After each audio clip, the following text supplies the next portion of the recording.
All right, I think we are live. Hello, Women Helping Women. I am so excited to be here. This is my first live. So, thank you so much for joining me. My name is Charmine Platon, and I'm a sugar cravings coach from Los Angeles. And normally, the first thing that people say when I introduce myself as a sugar cravings coach, most people are like, what the heck does that mean? So, I'm here to share a little bit about me. But first, before I tell you guys about me, what I wanted to talk about today is all about the stress and the emotions we're feeling, because I know 2020 has been something of a year, right? And I know that we've been feeling a lot of emotions. Like I've heard a lot of anxiety and stress in this year. So I really wanted to share with you guys today my quick tips on how to manage your emotions, how to put your self-care first without going straight to the carbs or the sugar. And that's what I specialize in, being a sugar cravings coach. Like I help women especially learn how to cut their cravings for sugar and carbs so they lose weight permanently. But I help them do it in a way where it doesn't feel like a diet, it doesn't feel restrictive. So I'm going to give you my best tips today to help you with that. So if you guys are ready, type "I'm ready" in the comments and we are going to get started. So thank you guys. Let me know where you're from too. I'd love to see, this is such an awesome group, such an amazing group of women. So I'd love to see where you guys are from. I'm from LA. If anyone's from LA, give me a holler. I love my fellow Angelinos. Anyways, you guys, so this is what I call sugar-free self-care. So the reason why I made this brand was because I have been a registered nurse for 8 years.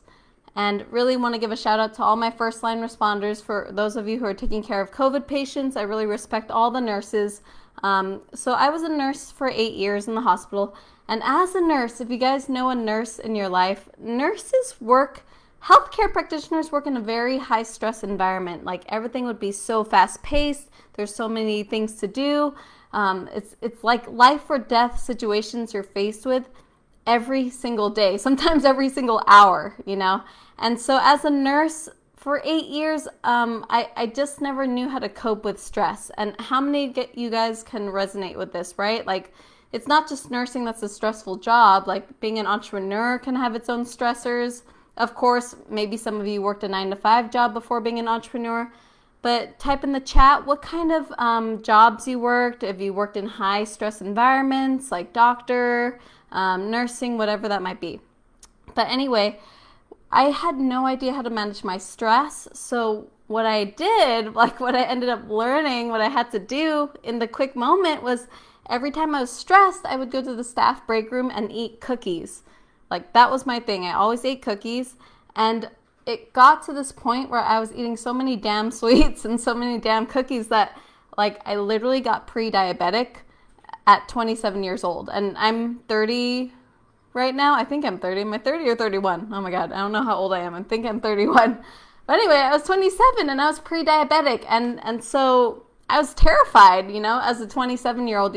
You think you're invincible sometimes, but you're not, So this really woke me up. And so I'm going to share with you the exact 4 steps, you guys, like the exact 4 steps that I use to help me be free from my sugar cravings, be free from my carb cravings, so that I stop stress eating at work, even as a busy nurse. Okay, so let me give you guys all the easy steps in here. If you're ready, let me know in the comments. I am so excited to share my 4 secrets with you. All right, so the first secret to de-craving, as I call it, which is deconditioning your craving. The first secret to doing that is to, number 1, have a plan. And this might sound kind of simple, this might not sound earth-shattering, but let me tell you the secret sauce behind a plan. Most of us don't eat something that's planned, okay? Most of us eat reactively. And by reactively, it means we're responding to the environment. We're responding to something happening in the environment. And when that happens, we are not taking, basically we are always eating when we see food, like when we're triggered by something in the environment. Like if something happens outside of you, you'll be triggered to eat it. Like if your coworker brings food, if your son or daughter gives you something to eat, they cook for you, or if you just see food in front of you, we eat, most of us, like 99% of us eat reactively because we have this human brain This survival mode brain that's made to respond for instant gratification so we survive. All right, so if you eat reactively right now, nothing's wrong with you, but we have to learn how to override the survival mode brain.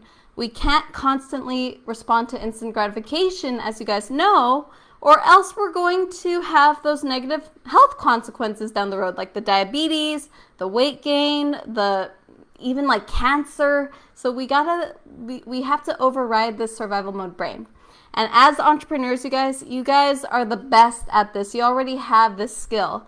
You have the skill of planning, because if you are a successful entrepreneur, you have a roadmap to make the income that you desire. You have a business plan in place to make your business successful. So the same goes for your food. So every day I tell my clients that you have to plan what you're going to eat 24 hours in advance.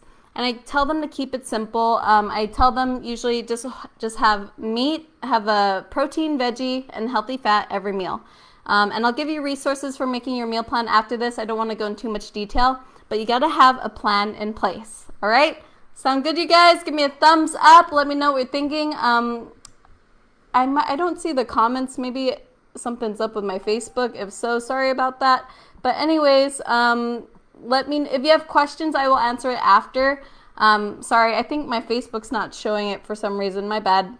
So anyways, you guys, the first step is planning. You have to override that survival mode brain, which all of us know is what trips us up, right? Like we all know about the survival mode brain, that primitive part of our brain. Some people call it, in the manifestation world, some people call it the ego. Some people call it the inner critic. So there's a lot of names for it, okay? Anyways, so that's the first step. You got to have a plan.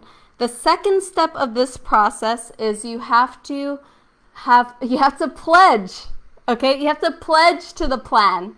That means you have to actually commit to what you plan to eat.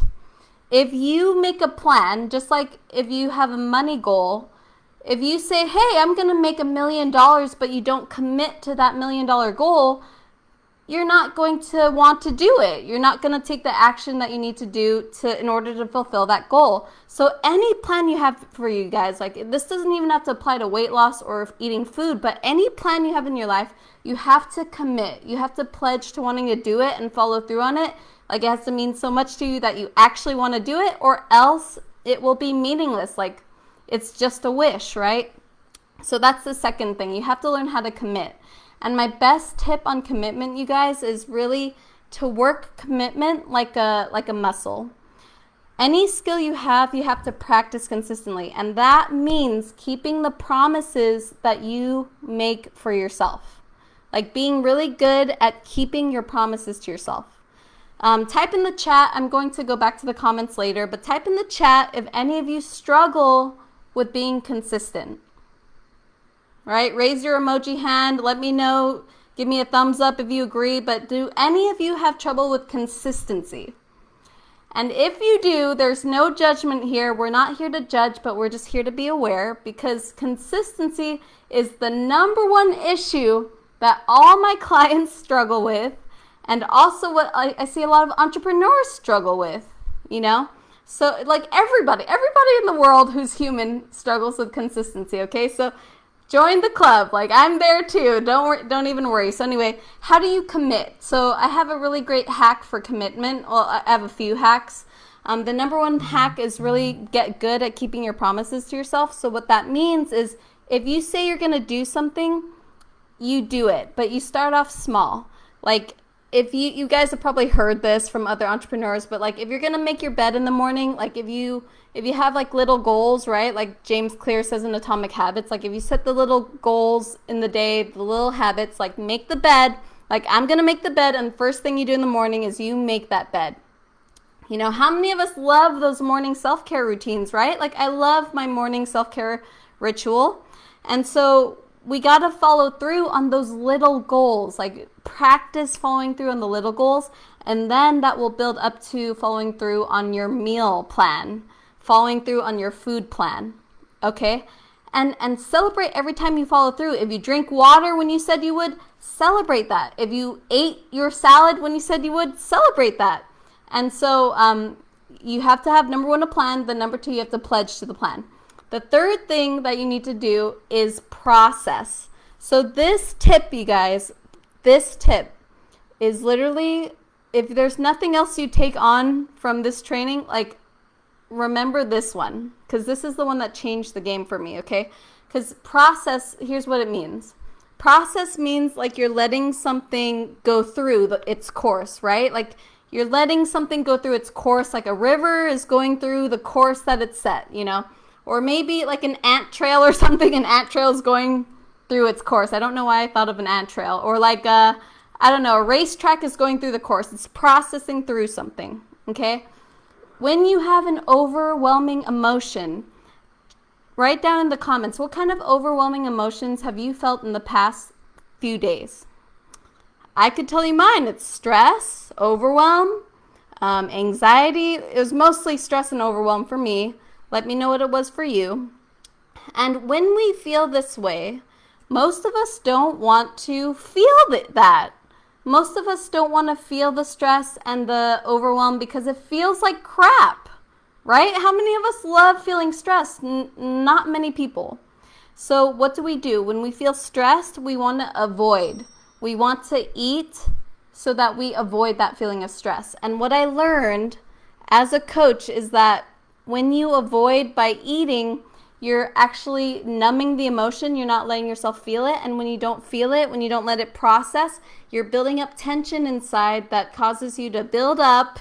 And then when you go on the freeway and someone cuts you off, you like unleash like a raging driver, right? And I mean, I'm from LA, you guys. Like I've had my moments where I screamed at the top of my lungs. I've flipped people off, so I'm not a saint by any means, but it was because I wasn't willing to feel my emotions. So process and feel the emotion. So what that means in simple terms is that you just allow yourself to be with the emotion and to just feel it. Like allow yourself only 90 seconds to just process it. Like notice how it feels like in your body.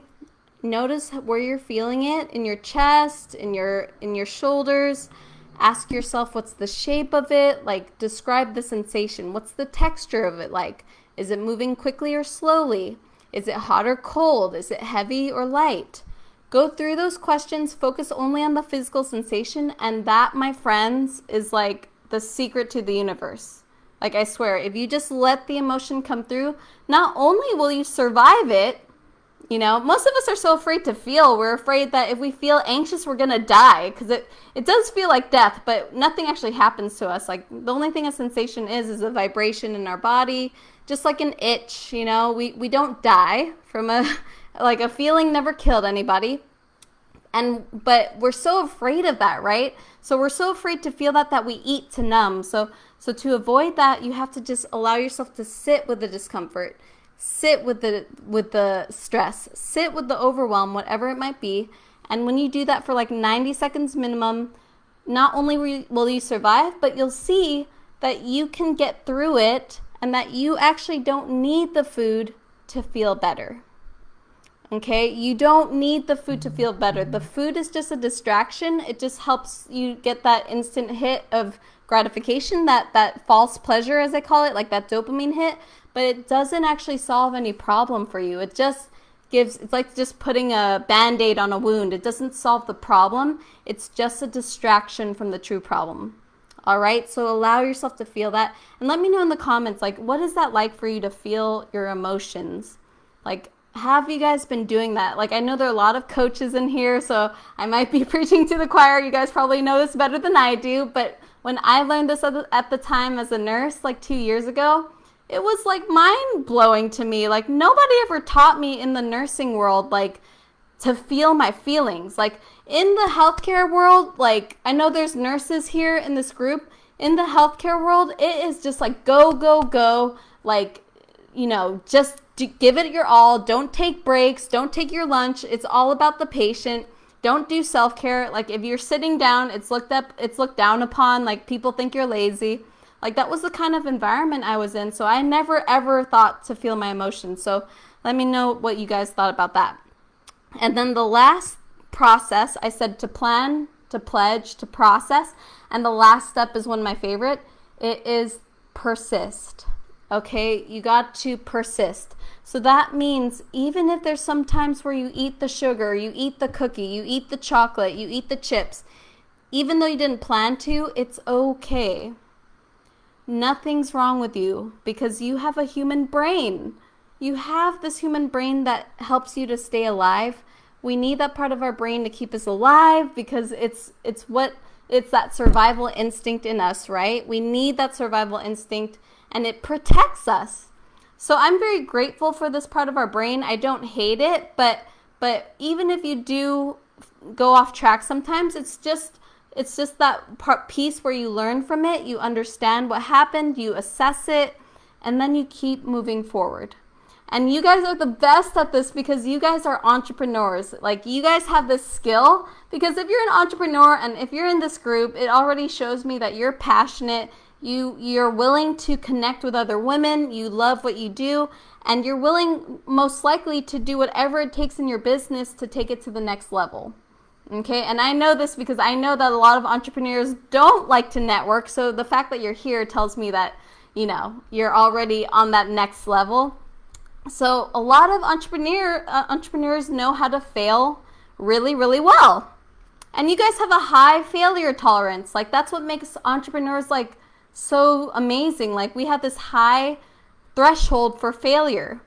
And so this goes for you. So if you make a plan, if sometimes you fall off plan, then you just learn from it and you keep moving on and you keep flexing that muscle. All right. So again, it's plan, pledge, process, and persist. Let me know, you guys, how you feel about those steps and how you're going to apply this for you either the rest of the week or next week, moving into your work week, whenever that starts for you.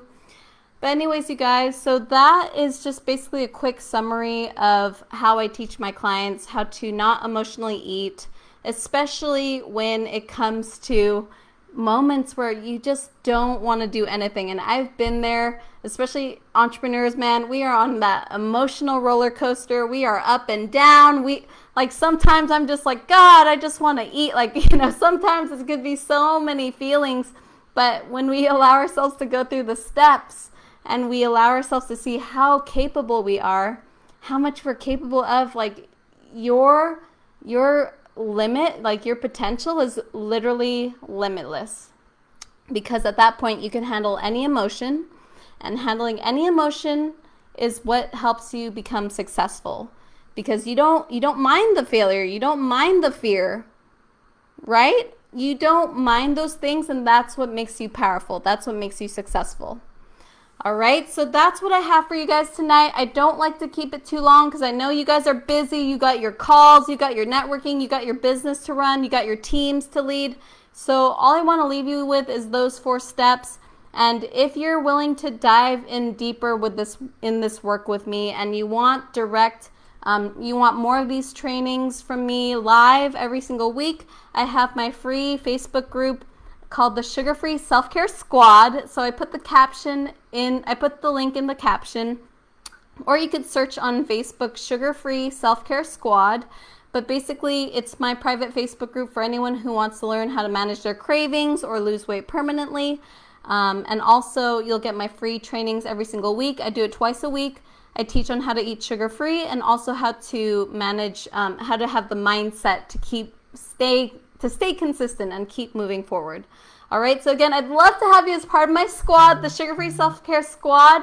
You guys are amazing. I think high-achieving women are the most powerful people in the world, and I'd love to collaborate with all of you and support you in your businesses too.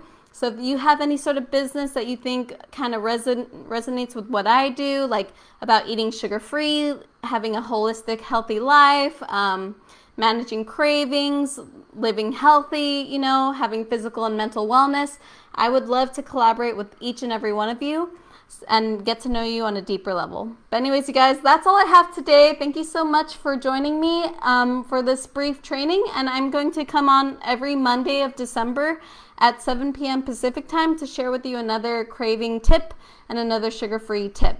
Anyways, you guys, thanks so much, and I hope you have a great night. So sorry I couldn't see the comments. I think Facebook had a glitch, but I'm going to respond to your comments if there are any at the end of the live, so I'll check that out.